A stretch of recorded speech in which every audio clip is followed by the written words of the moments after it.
J'étais là, debout devant le conseil. 12 alphas, 12 pères dieux qui me scrutaient, pesaient, jugeaient.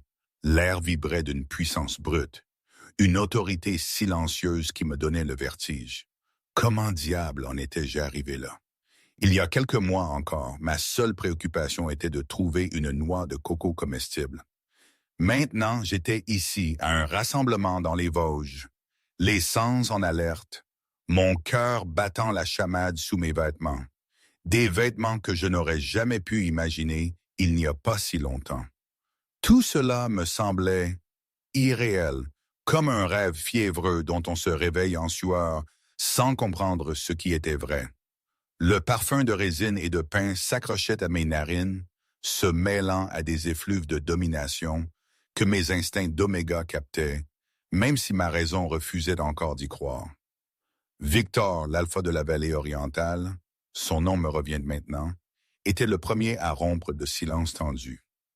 Ses yeux d'un gris froid me transperçaient comme des lames de glace. J'ai senti la main de Kalen, l'alpha loup des Vosges, se poser fermement sur le bas de mon dos, un geste de soutien autant que de revendication. Ce geste, il me l'avait fait des dizaines de fois depuis que je l'avais rencontré, cette espèce de bouffée d'air frais dans ma solitude. Mais sa signification, elle avait évolué.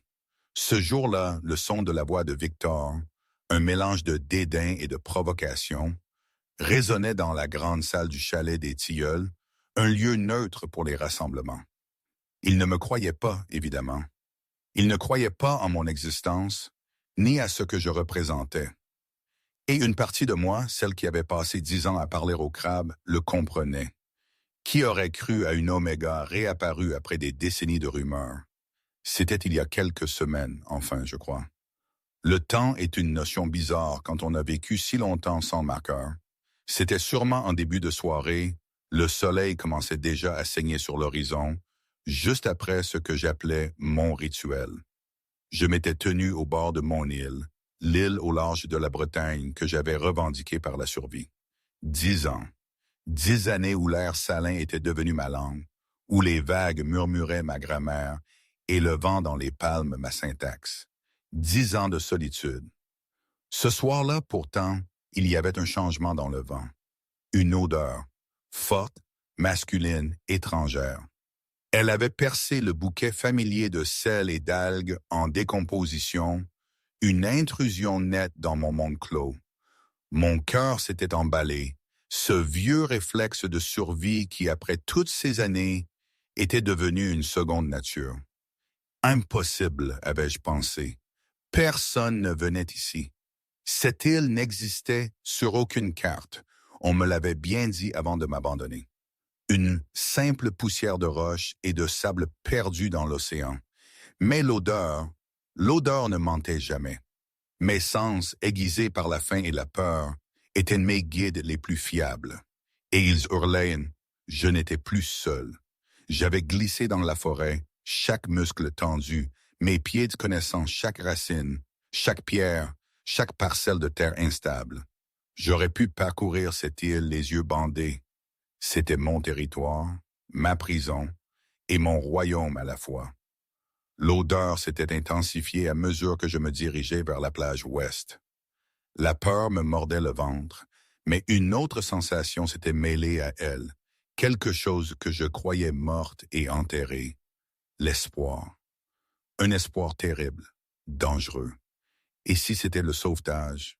Et si quelqu'un était enfin venu? Mais l'espoir était un poison ici. Il rendait stupide, imprudent. J'avais survécu en n'attendant rien.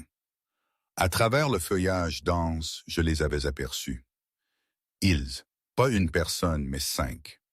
Debout sur la plage, près d'un bateau, un vrai bateau, pas une hallucination. Et ils ne ressemblaient à personne que j'ai jamais vu. Même de loin, à travers les enchevêtrements de feuilles et de lianes, je percevais quelque chose de différent chez eux. Ils bougeaient avec une grâce prédatrice qui me faisait frissonner. Et cette odeur sauvage et masculine que j'avais détectée, elle émanait d'eux tous, mais la plus forte venait de l'homme au centre. Plus grand, plus large, ses cheveux foncés dansaient au vent. Je pouvais sentir le poids de sa présence, comme si la gravité s'était déplacée pour orbiter autour de lui. Il avait tourné la tête, ses narines se dilatant, et avait regardé droit vers l'ombre où je me cachais. Mon cœur s'était arrêté. Il ne pouvait pas me voir. J'étais trop loin, trop bien dissimulé. J'étais devenu un fantôme sur cette île. Personne ne me voyait, à moins que je ne le veuille. Pourtant, il me fixait. « Elle est là », avait-il dit, et sa voix avait porté à travers la distance comme une chose physique, comme le tonnerre roulant sur l'heure. Je peux la sentir. Me sentir? Ça n'avait aucun sens. Personne ne pouvait se sentir d'aussi loin. Impossible. Mais rien chez ces hommes ne semblait possible. La façon dont ils se tenaient immobiles, la façon dont l'air autour d'eux semblait scintiller d'une énergie à peine contenue, la façon dont mes instincts me hurlaient de fuir. C'étaient des prédateurs et j'étais une proie. « Tu es sûr? » avait demandé un autre. Cette île était censée être inhabitée. « J'en suis certain, » avait répondu l'homme grand, sa voix sans appel. Femme, jeune, ici depuis longtemps. L'odeur est ancrée partout. Elle connaît cet endroit intimement. Comment pouvait-il savoir tout ça? Je m'étais aplati contre le tronc d'arbre, l'écorce mordant mes paumes. Chaque instinct de survie que j'avais affûté pendant 10 ans me criait de courir, de me cacher, d'attendre leur départ. Mais je n'avais pas bougé, car sous la peur, sous le choc de ne plus être seul, quelque chose d'autre s'était éveillé, quelque chose qui reconnaissait l'autorité dans cette voix, la puissance, la certitude absolue. Quelque chose qui voulait sortir de l'ombre et être vu, après toutes ces années d'invisibilité. Quelque chose qui était si désespérément, douloureusement seul, que même le danger semblait préférable à une nuit de plus à parler à des crabes et des oiseaux. « Écartez-vous », avait ordonné l'homme grand. « Trouvez-la, elle a peur. Soyez doux, nous sommes là pour aider, pas pour faire du mal. » Les autres avaient obéi, mais l'homme était resté immobile, la tête penchée, comme s'il écoutait quelque chose que lui seul pouvait entendre. Puis il avait fait un pas vers la forêt, vers moi. « Je sais que tu m'entends », avait-il appelé, et il y avait quelque chose dans son ton, pas de la gentillesse, pas de la cruauté, de la certitude de l'ordre. « Je m'appelle Kaylan Lou, je suis le roi alpha des Vosges. Nous avons suivi ton odeur jusqu'ici parce que... » Il avait fait une pause et même à distance, j'avais vu son expression se transformer en quelque chose qui ressemblait presque à de l'émerveillement. « Parce que tu es spécial. Parce que tu ne devrais pas être ici, seul et oublié. Parce que tu mérites mieux que ça. » Roi Alpha, les Vosges. Tout cela n'avait aucun sens. Ces mots semblaient appartenir à un conte, pas à la réalité. Mais qu'était la réalité?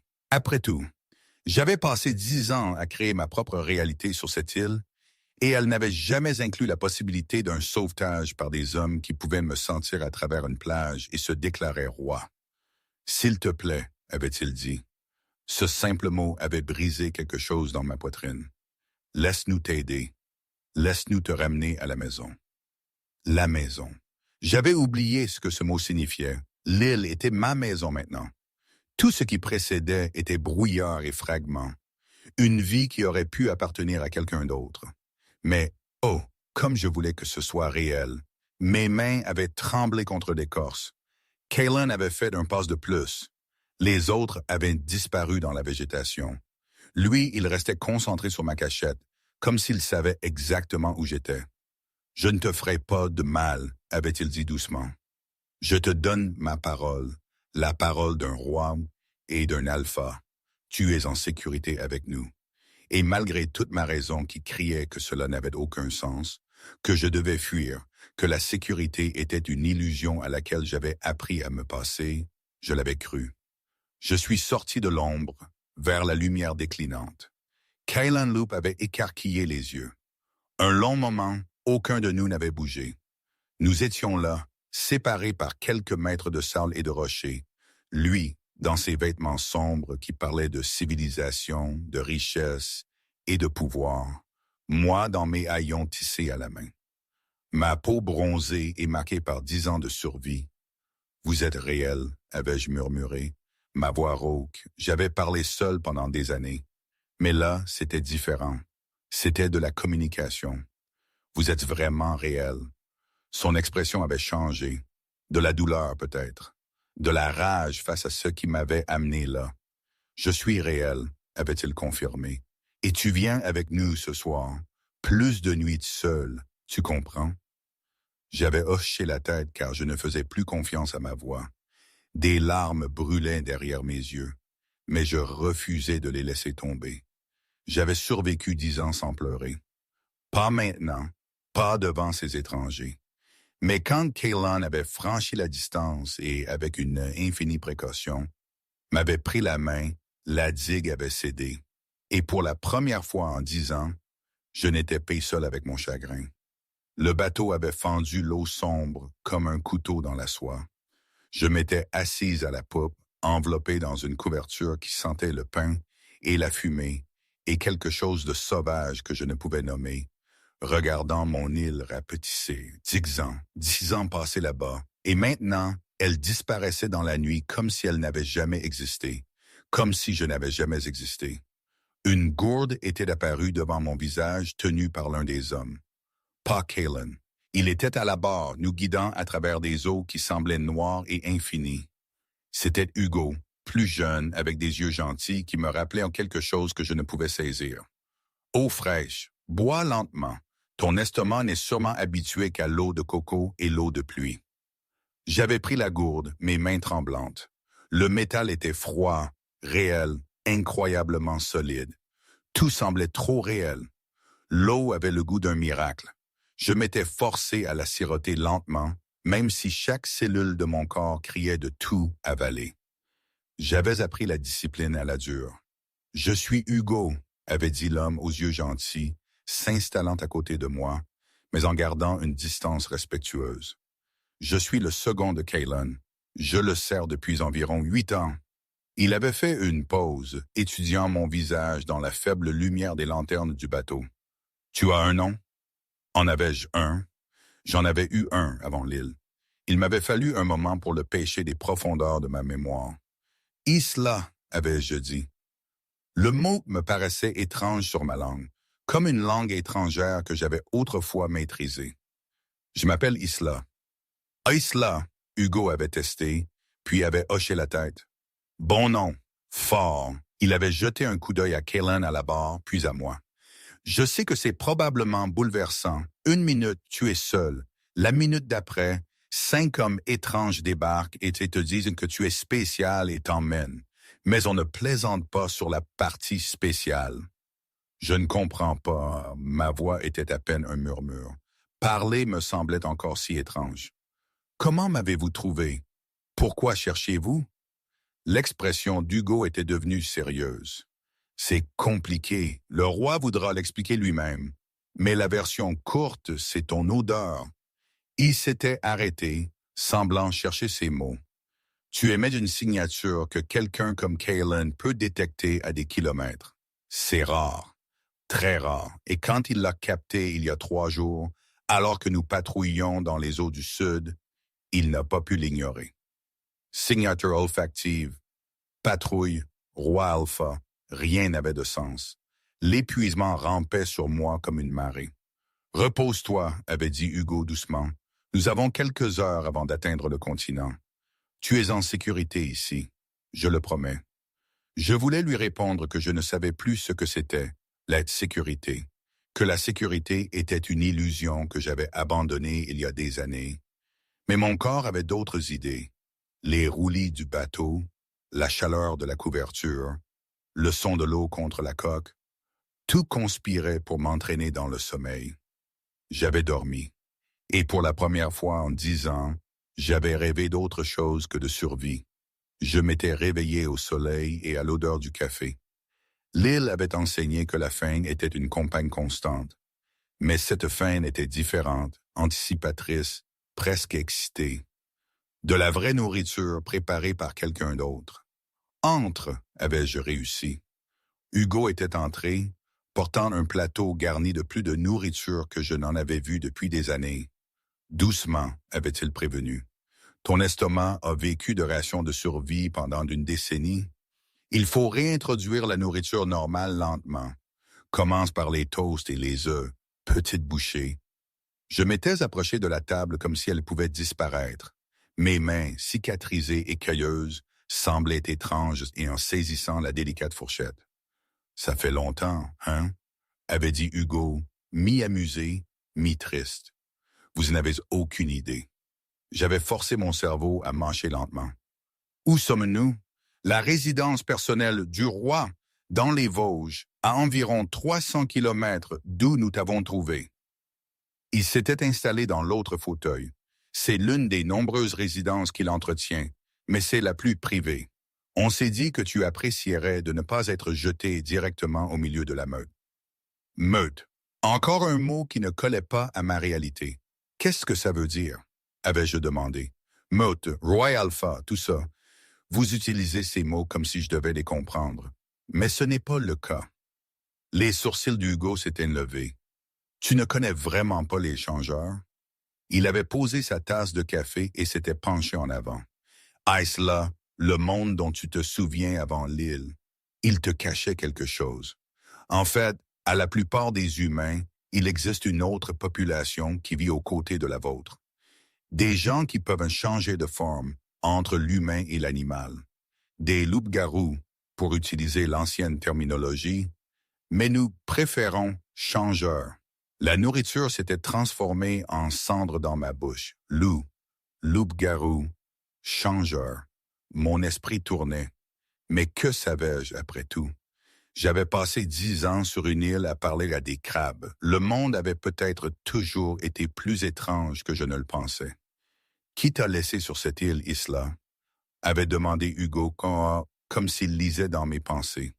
Nous devons savoir, car ce qu'on t'a fait, abandonner quelqu'un comme toi dans un isolement complet, ce n'est pas seulement cruel, c'est criminel, surtout étant donné ce que tu es. Ce que je suis, ma voix était sortie plus aiguë que prévu. Je ne suis personne, j'étais juste au mauvais endroit au mauvais moment. Ma famille d'accueil, Je m'étais arrêté. La mémoire était trouble. J'avais eu 17 ans, je crois. Ou 18. Il y avait eu de la colère, des cris. Quelqu'un avait dit que j'étais mauvaise, dangereuse. Et puis le bateau. Et ta famille d'accueil.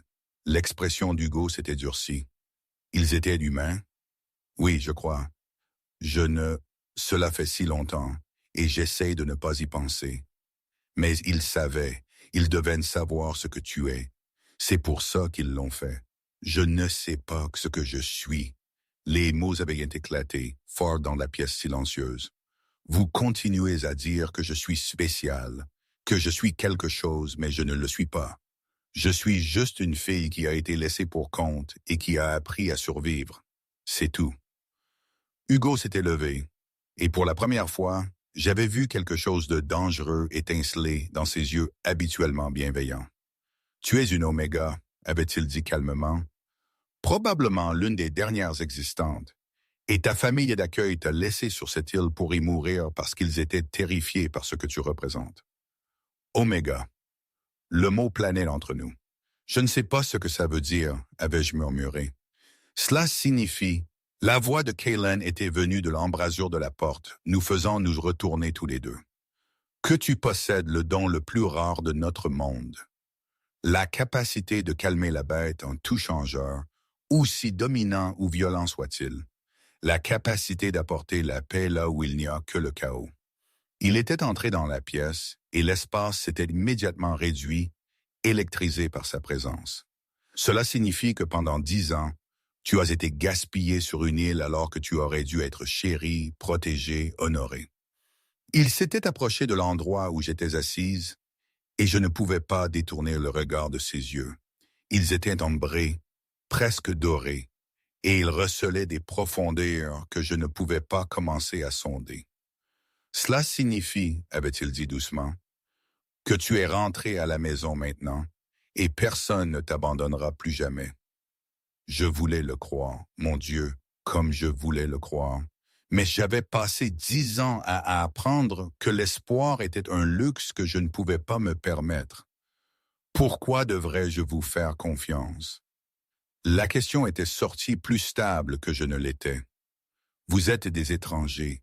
Vous arrivez avec des histoires impossibles de loups-garous et d'omégas, et vous me dites que je suis spécial. Comment savoir que ce n'est pas juste une autre cage? La mâchoire de Kalen s'était serrée, mais sa voix était restée égale. Tu ne sais pas, la confiance ne se donne pas, elle se gagne. Alors, je la gagnerai. Il avait tiré une chaise et s'était assis, se rendant moins imposant, plus humain. Demande-moi n'importe quoi, je te répondrai sincèrement, et ensuite tu décideras ce que tu veux faire.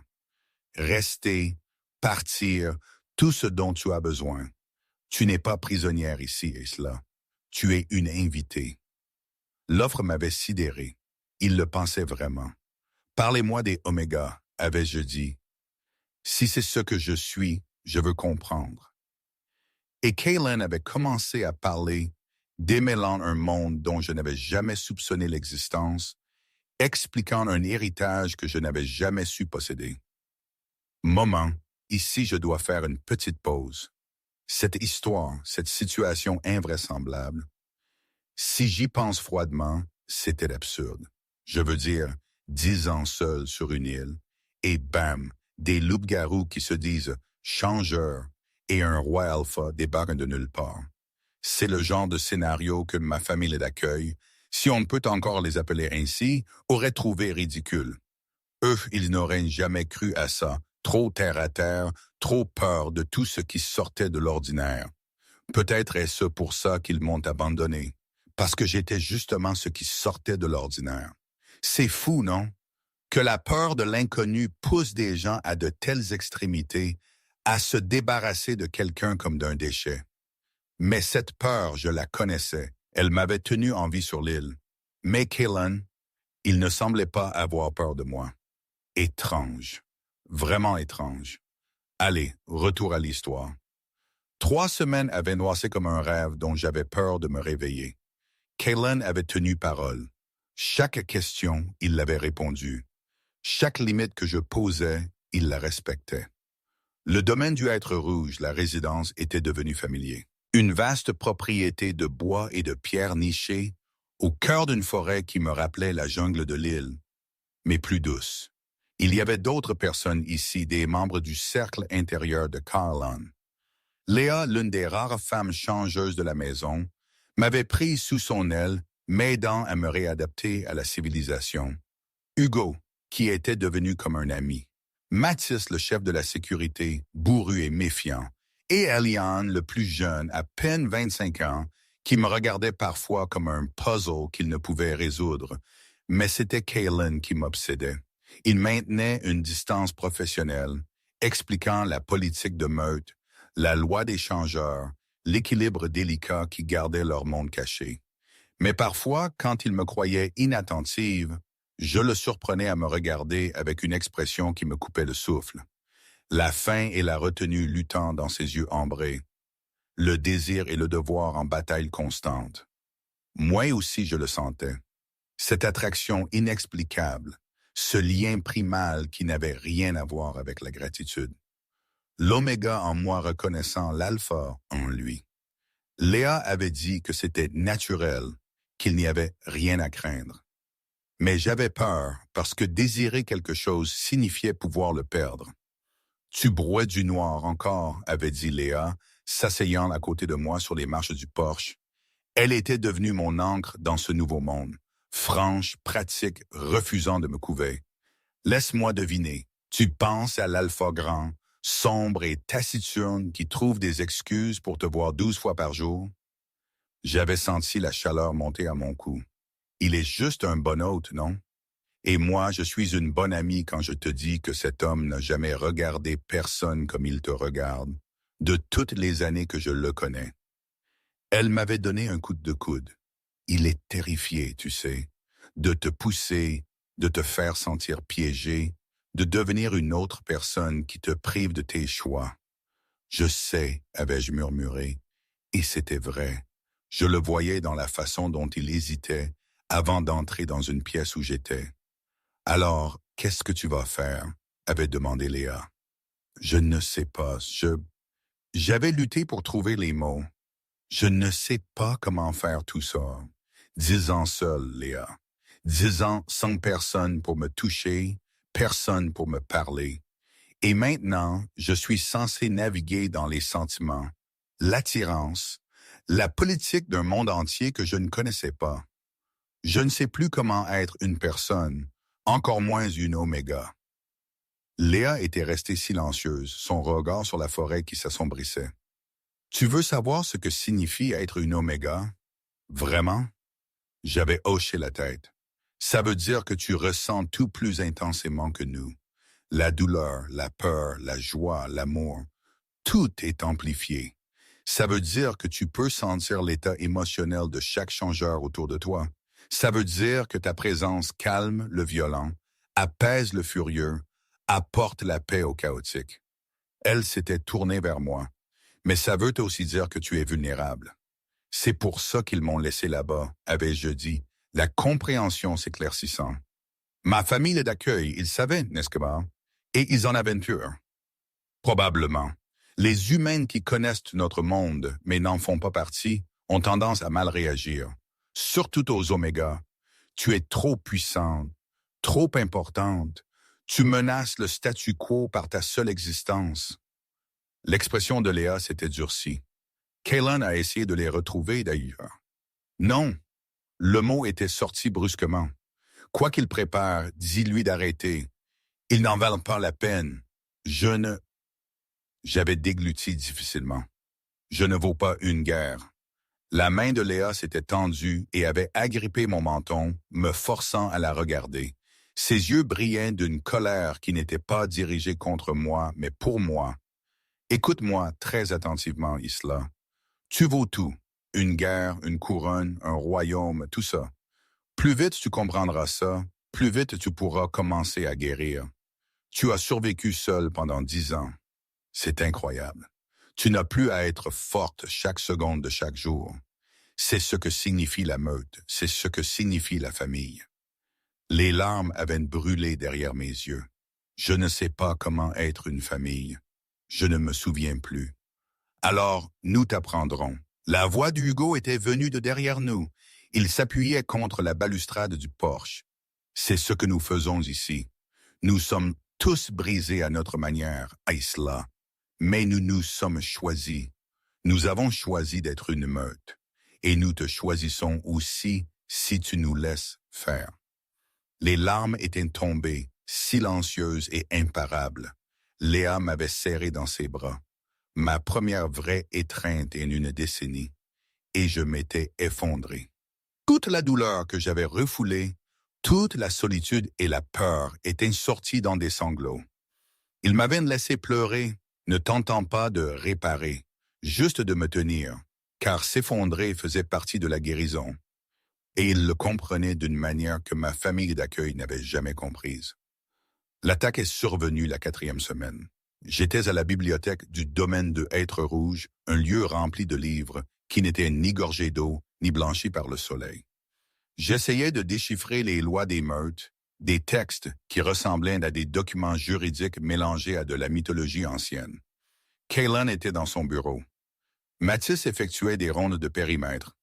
Hugo et des liens étaient allés dans ville, à Gérardmer, chercher des provisions.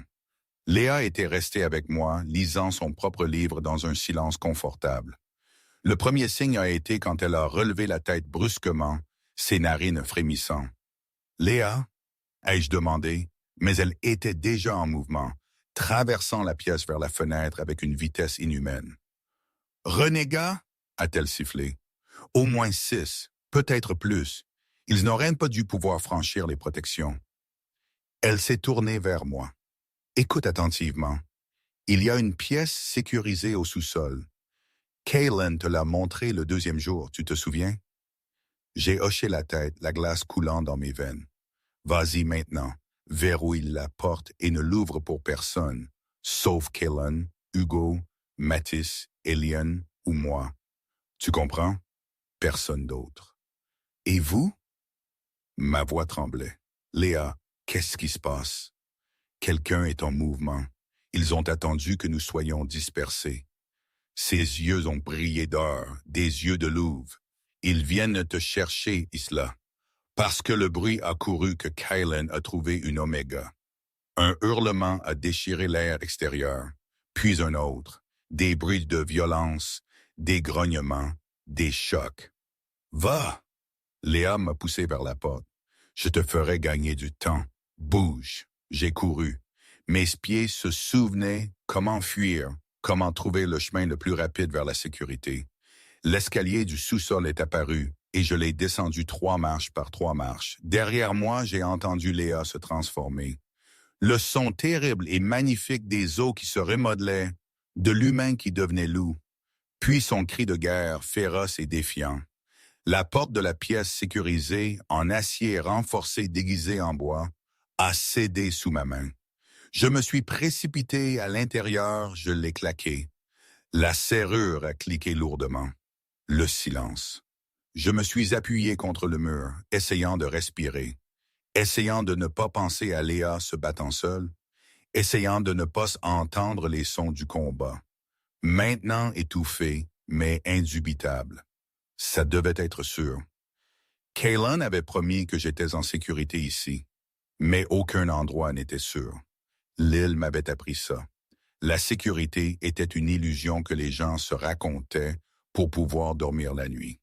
Le temps est devenu insignifiant dans l'obscurité. Des minutes ou des heures, je ne savais pas. J'ai compté les battements de mon cœur, utilisant les techniques de méditation que j'avais développées pendant les pires tempêtes sur l'île. Puis, des pas dans l'escalier. Lourd, déterminé, j'ai retenu mon souffle. Isla, la voix de Kylan, rauque d'effort. C'est moi. Ouvre la porte. Je n'ai pas bougé. L'avertissement de Léa résonnait dans ma tête. N'ouvre à personne d'autre. C'est fini, a-t-il continué. Les renégats sont maîtrisés. Léa est blessée mais vivante. Mathis s'occupe du nettoyage. J'ai besoin de te voir. J'ai hésité. Et si ce n'était pas lui? Et si c'était un piège? La première nuit sur le bateau, a-t-il dit, sa voix baissant, plus intime. Tu m'as demandé pourquoi je t'avais cherché. J'ai dit que c'était parce que ton odeur m'avait appelé, mais ce n'était pas toute la vérité. Une pause.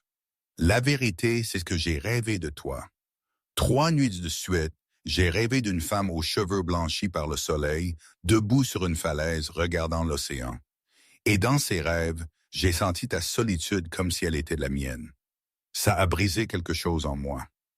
M'a fait avoir besoin de te trouver, de régler ça, de m'assurer que tu ne ressentirais plus jamais ça. Il ne m'avait jamais dit ça, jamais mentionné des rêves ou un lien au-delà du devoir. J'ai ouvert la porte. Kylan se tenait de l'autre côté, encore à moitié transformé, les griffes sorties, les yeux d'or liquide, du sang maculé sur sa chemise déchirée. Il avait l'air sauvage, dangereux, à peine contenu. Et quand son regard a croisé le mien, j'ai vu un tel soulagement brut que ça m'a coupé le souffle. « Tu es en sécurité », a-t-il murmuré, puis plus fort, presque en colère.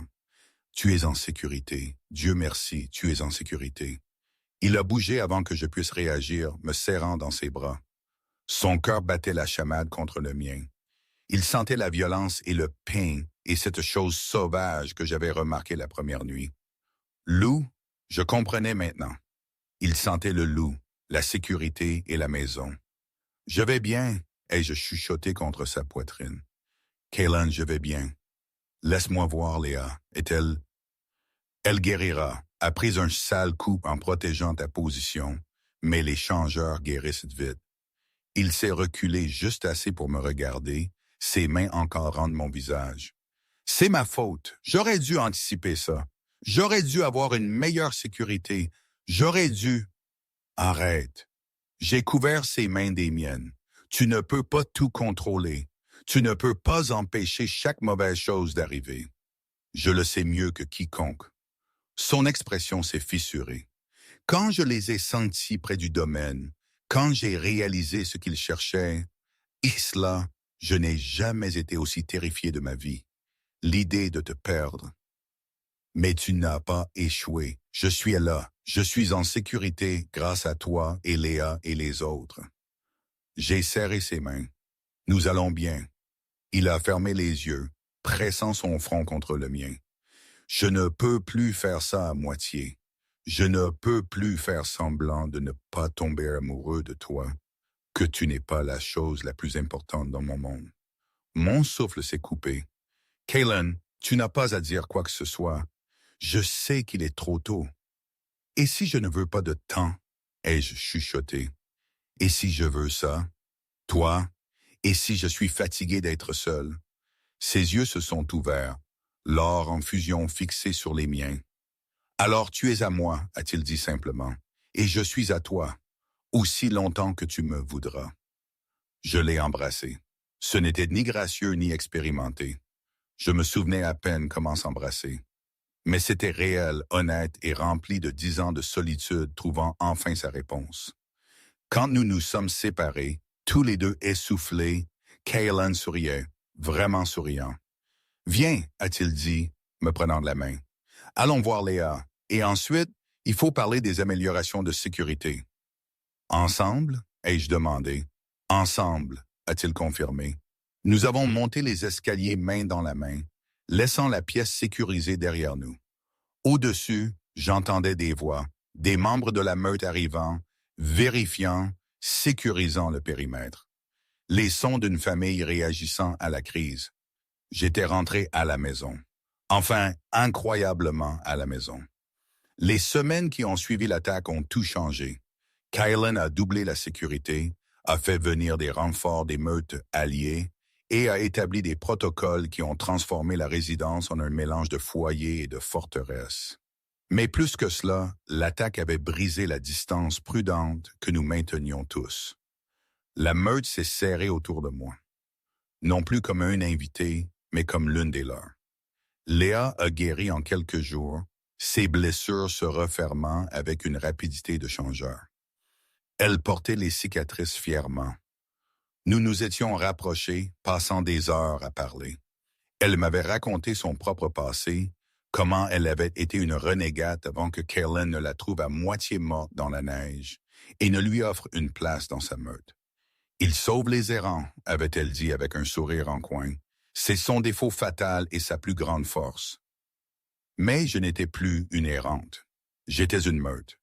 Kaylen a commencé à m'enseigner sérieusement la politique des changeurs. Les Vosges n'étaient pas seulement sa meute. Elles étaient une coalition de 12 meutes plus petites qui avaient prêté allégeance à son leadership. Maintenir cette coalition exigeait une diplomatie constante, une pensée stratégique et une volonté de faire. « Il y a un rassemblement dans 2 semaines », m'avait-il dit un soir, alors que nous étions assis dans son bureau. Des cartes et des documents étaient étalés sur le grand bureau. Tous les chefs de meute se réunissent trimestriellement pour discuter des conflits territoriaux, des accords commerciaux, des préoccupations de sécurité. C'est compliqué. « Et tu me veux là ?»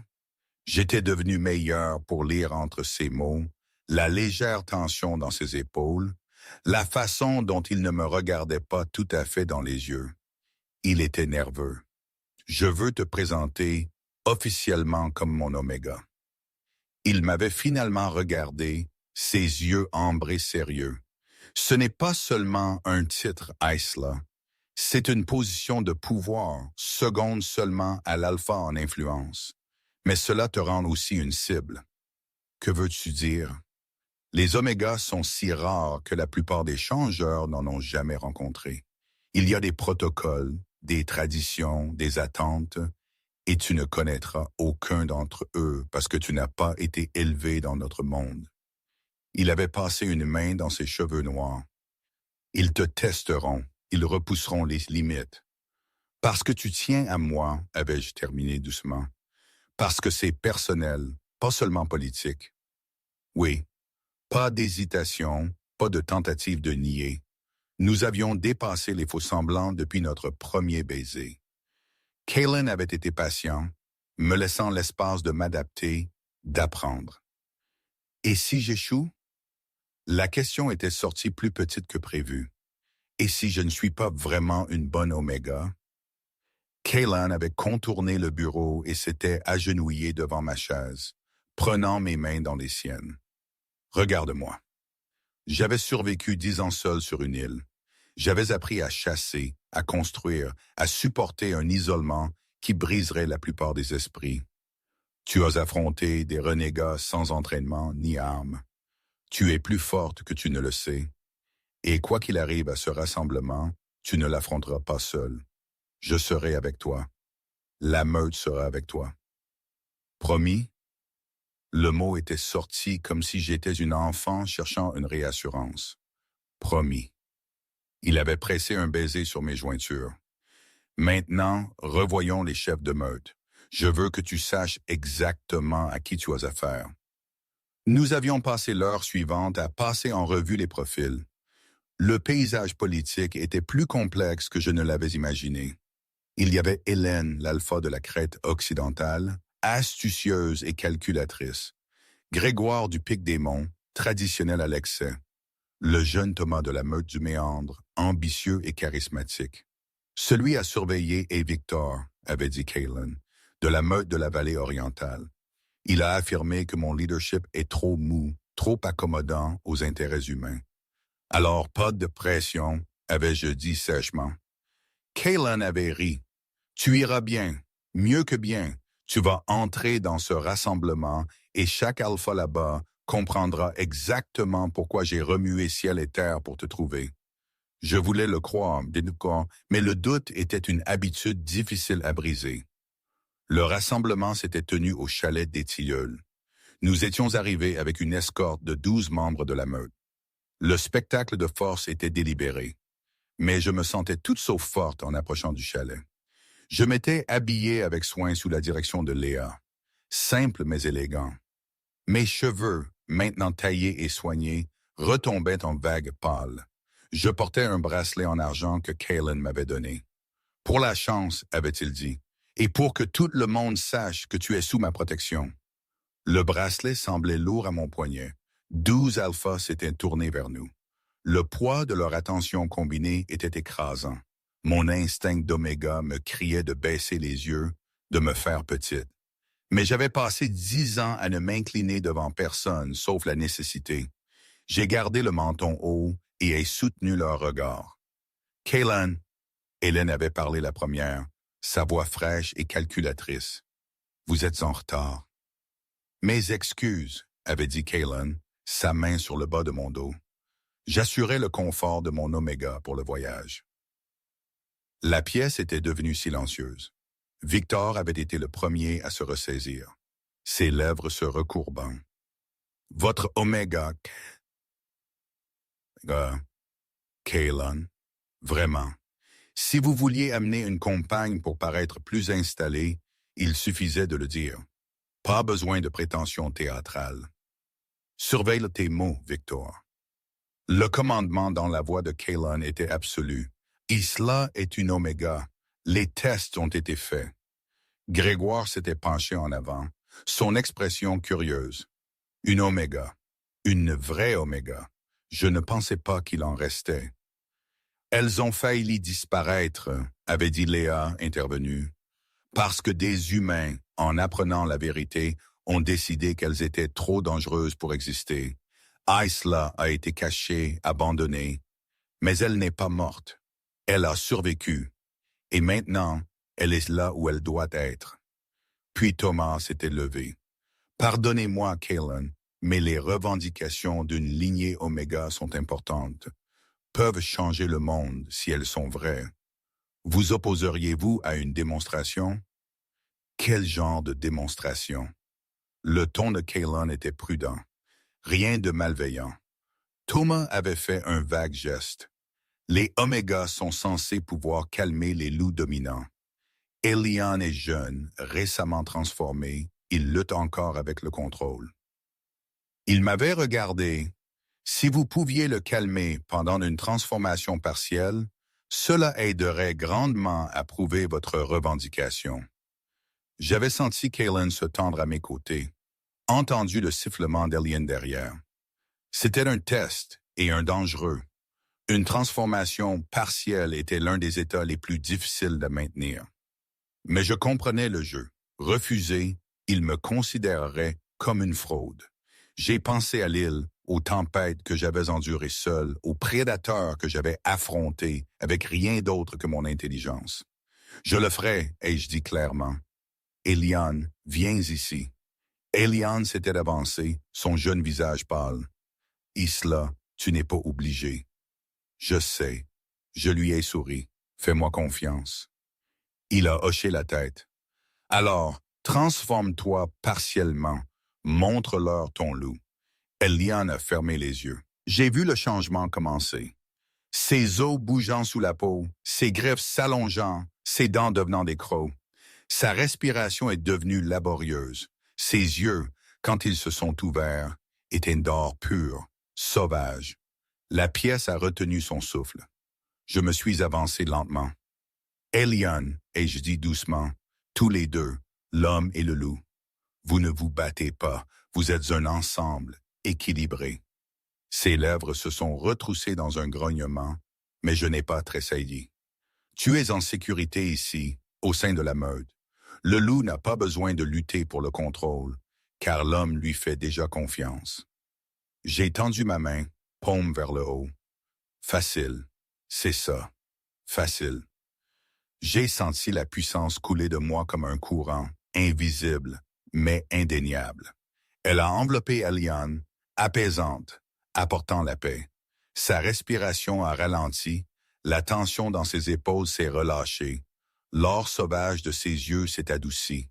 Quand il a pris ma main, ses griffes s'étaient rétractées. « Bon sang », a-t-il murmuré. « Isla, je pouvais le sentir. » « Je sais, » ai-je dit doucement. « Ça va, tu as été formidable. » Je me suis tourné vers les alphas. Ils me regardaient, certains avec émerveillement, d'autres avec peur. Hélène a parlé la première. Eh bien, c'était éclairant. Le visage de Victor était devenu vide. Kaylin me regardait comme si j'avais réorganisé toute sa compréhension du monde. « D'autres questions ?» a-t-il demandé à la pièce. Personne n'a répondu. « Bien, alors commençons la réunion. » Je sentais le poids de chaque regard. Je m'étais prouvé et je commençais à réaliser que c'était peut-être un danger en soi. Le rassemblement a duré 3 jours. 3 jours de manœuvres politiques, de négociations territoriales et de démonstrations de pouvoir. J'étais assise à côté de Kaylin, apprenant à lire les subtilités de la politique de meute. Hélène m'a abordé le 2e soir. « Marchez avec moi », a-t-elle dit. Pas tout à fait un ordre. J'ai considéré refuser, mais la curiosité a gagné. « Vous avez bien géré Eliane », a dit Hélène une fois que nous étions hors de portée. « Très bien, en fait. La plupart des omégas dans les vieilles histoires avaient besoin d'années d'entraînement. Je ne savais pas ce que je faisais, et j'admis. J'ai juste senti ce qui devait arriver et je l'ai fait. L'instinct. » Elle a hoché la tête. « C'est bien. L'entraînement s'apprend, mais l'instinct, c'est ce qui fait la différence. » Elle a fait une pause. « La revendication de Kaylin sur vous change toute la structure de pouvoir des Vosges. Vous réalisez qu'un alpha avec une oméga à ses côtés est presque inattaquable. Je ne l'ai pas faite pour la politique. Non, je n'imagine pas. C'est ce qui le rend encore plus efficace. » Le sourire d'Hélène était acéré. « Mais la politique vous trouvera de toute façon, Isla, que vous le vouliez ou non. » Elle s'est arrêtée. « Êtes-vous préparé à cela? À ce que signifie vraiment être l'oméga de Kaylin? » La question m'a frappé plus fort que prévu. J'ai survécu 10 ans seul sur une île. Je pense que je peux gérer quelques intrigues politiques. Pouvez-vous être responsable de milliers de vies? La voix d'Hélène était douce, et sûrement, car c'est ce que c'est. Si Kaylin tombe, vous devrez maintenir la coalition. Si la guerre arrive, vous devrez calmer des guerriers. Elle a fait une pause. L'île vous a appris à survivre, mais ceci vous apprendra à diriger. J'ai voulu argumenter, dire que je n'avais jamais demandé cette responsabilité, mais les mots sont morts dans ma gorge, parce qu'elle avait raison. Apprenez-moi, ai-je dit. Hélène a souri. Intelligent. Très bien. Quand ce rassemblement sera terminé, vous visiterez mon territoire pendant 1 mois. Je vous enseignerai ce que je sais. Kaylan n'aimera pas. Je le convaincrai, ai-je dit avec plus de confiance que je n'en ressentais. Oui, a souri Hélène, je crois que vous le ferez. Le mois passé avec Hélène m'a transformé. Elle était une enseignante impitoyable. J'ai appris à utiliser mes capacités d'oméga comme des outils politiques. Comment calmer les négociations tendues, lire les courants émotionnels. À la fin du mois, je me sentais une personne différente de la jeune fille effrayée que Kaylan avait sauvée. J'étais toujours Isla, mais maintenant je comprenais ma place dans ce monde. Quand Kaylan est venue me chercher, Hélène m'a tiré à part. « Vous ferez une excellente reine Oméga », a-t-elle dit. Mais rappelez-vous, le pouvoir sans sagesse n'est que tyrannie. Restez humble. Je le ferai. Bien, maintenant, rentrez chez votre alpha. Il a été insupportable sans vous. Rentrez à la maison. Le mot avait un nouveau sens. La meute était là. Pas seulement la survie, mais la vie.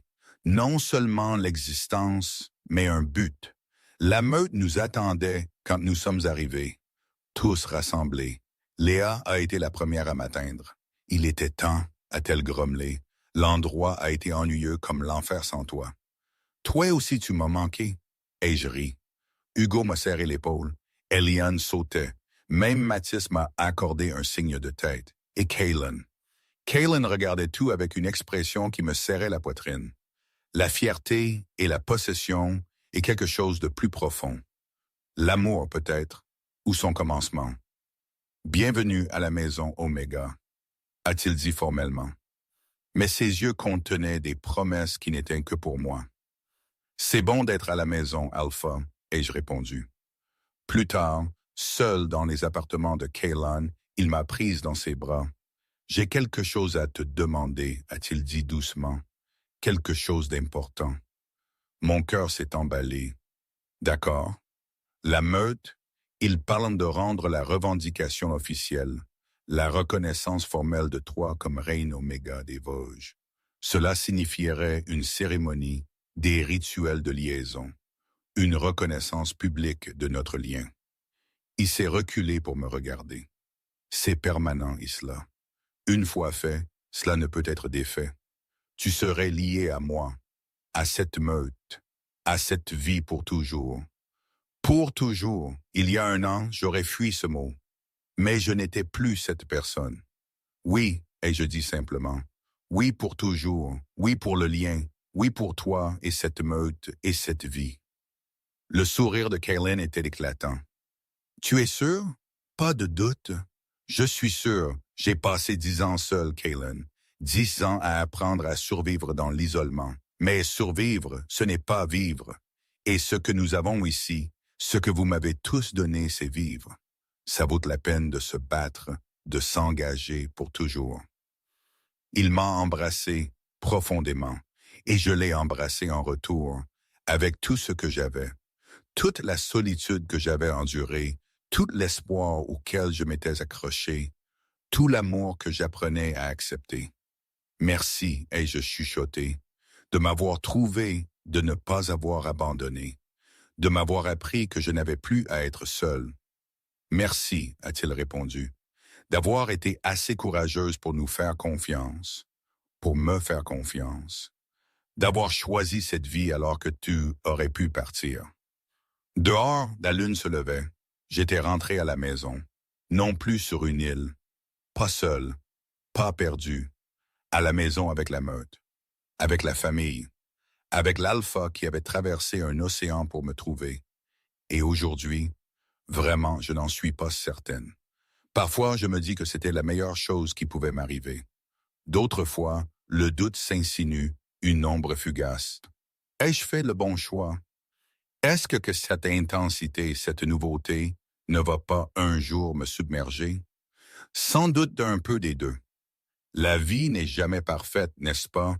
Rien n'est noir boulant, morcepic, mais cette vie, c'est la mienne. Elle est compliquée, oui, mais elle est riche, et pour l'instant, C'est tout ce qui compte. Je suis Isla, Oméga des Vosges, plus invisible, plus oublié, plus seul. Et ça, c'est déjà beaucoup.